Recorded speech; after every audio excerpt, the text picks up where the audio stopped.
The random jottings of Donald J. in Nelson in Pendle, Lancashire. Parking on pavements in England. In England, parking on pavements is punishable if it causes an obstruction, and this is included in the Highway Code. So why do our town and city councils not use this power?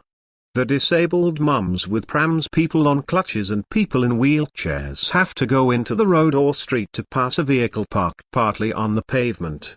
A story?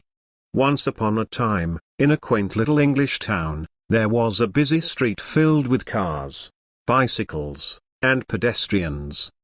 The street was lined with small shops, cafes, and restaurants, and it was a popular spot for locals and tourists alike.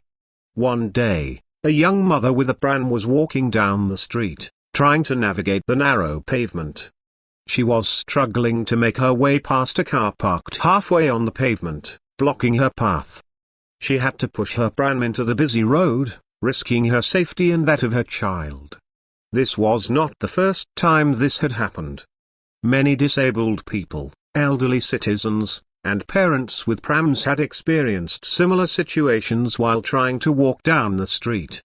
Despite the fact that parking on pavements was punishable if it caused an obstruction, the town and city councils had failed to take action. The disabled community and concerned citizens had raised their voices and asked for action to be taken.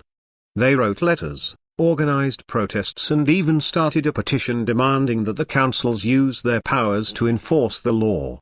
But the councils remained indifferent, citing a lack of resources and manpower to enforce the law effectively. The situation seemed hopeless, and the community was resigned to living with the inconvenience and danger of walking down the street.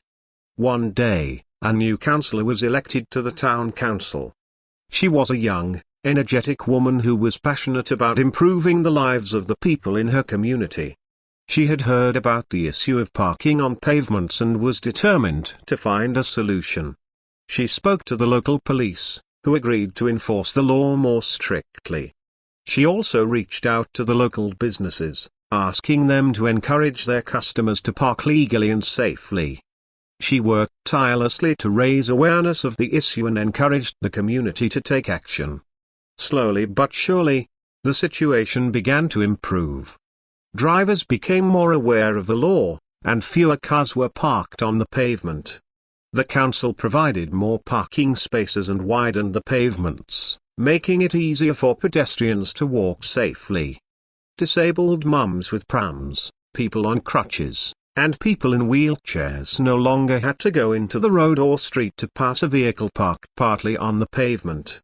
In the end, the community came together to solve a problem that had seemed insurmountable. The councils realized that they had the power to make a difference, and they used that power to improve the lives of their citizens.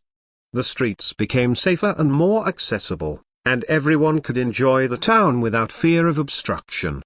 The story of this town is a reminder that even the smallest actions can make a big difference, and that together, we can achieve great things. By Donald J.